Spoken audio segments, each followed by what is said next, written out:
Hey there, and welcome to The Explainer. Today, we're diving into something really cool, a secret hidden inside crystals that seems to break one of the most fundamental laws of the universe. All right, let's kick things off with a pretty wild question. You know how we're always taught that momentum is conserved? When two billiard balls collide, the total momentum before is the exact same as the total momentum after. It's a bedrock principle of physics. But what if, just what if, in certain environments, that rule could be bent? Well, believe it or not, that's the exact puzzle we find inside a crystal. Out in empty space, sure, particles move freely, the laws are straightforward. But inside the superordered, perfectly repeating grid of a crystal lattice, something weird happens. When particles collide in there, sometimes the momentum just seems to vanish. Poof! Gone! Okay, so what does this mysterious rule-breaking actually look like? Let's dig in. So physicists are looking at these collisions inside crystals, right? Stuff like tiny packets of vibrational energy called phonons bumping into each other. And they notice something that just doesn't add up. The total momentum before the crash simply doesn't match the total momentum after. So where did it go? Now this is a huge deal. I mean, you can't just break a conservation law, right? They are the absolute bedrock of physics. So this isn't some mistake. No, it's a clue. A really big one, pointing to something much deeper and, honestly, way more elegant about how the universe actually works. So, to get to the bottom of this, we've got to look at how scientists have thought about crystals over the years. They came up with different models to explain their behavior, and all of these models, it turns out, were pointing toward the same critical piece of the puzzle.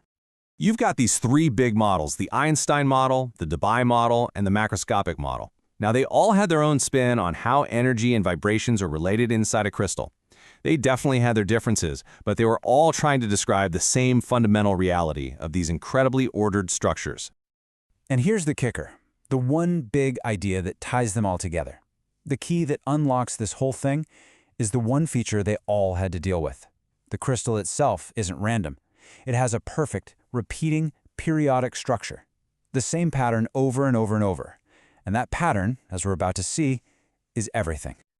Right, so that key insight, that periodicity, it leads us straight to the really elegant concept that solves this whole mystery. And the solution has a name, crystal momentum. The idea is that inside a crystal, momentum just plays by a different set of rules. It's defined relative to the crystal's repeating structure, what physicists call its reciprocal lattice. And this involves a cool mathematical idea called modulo. Sounds fancy, I know, but I promise you actually use it all the time. So what is modulo? It just means up to some repeating number. An even easier way to think about it is just divide and take what's left over. For instance, 15 modulo 7 is 1, because 15 divided by 7 is 2, with a remainder of 1. Simple as that. The best analogy? A clock. Think about it. 1500 is just 3 o'clock on a 12-hour clock, right? Why? Because the clock is a periodic system. It repeats every 12 hours. A crystal lattice is basically the same thing. It's a pattern that repeats over and over again with a specific distance between its atoms. So check this out. When two particles collide in there, their momentum might change. But if that change is a perfect multiple of the crystal's repeating pattern, then the remainder is 0. It's like going from 3 p.m. to, well, 3 p.m. the next day. The absolute time has changed, but on the clock face, you're right back where you started. So from the crystal's perspective, nothing was lost. And that is the whole secret. The law of conservation of momentum was never broken. Not at all. It was just incomplete. Inside a crystal, a new quantity is conserved, crystal momentum. The missing momentum was just soaked up by the entire lattice in a way that left the repeating pattern perfectly unchanged. Okay, but this goes even deeper. This whole idea builds towards one of the most beautiful and profound concepts in all of physics. The deep secret behind all of this? It comes down to one word, symmetry. You see, conservation laws aren't just random rules that pop out of nowhere. They are a direct result of the symmetries baked right into the fabric of our universe. And here's the beautiful distinction. Regular momentum is conserved because empty space has what we call continuous translational symmetry. You can move a little bit in any direction and space still looks the same. But a crystal? It has discrete translational symmetry. It only looks the same if you jump by one full unit of its pattern. And that different kind of symmetry gives us a different kind of conservation law, the conservation of crystal momentum. And the person who figured out this incredible link between symmetry and conservation was the brilliant mathematician Emmy Noether.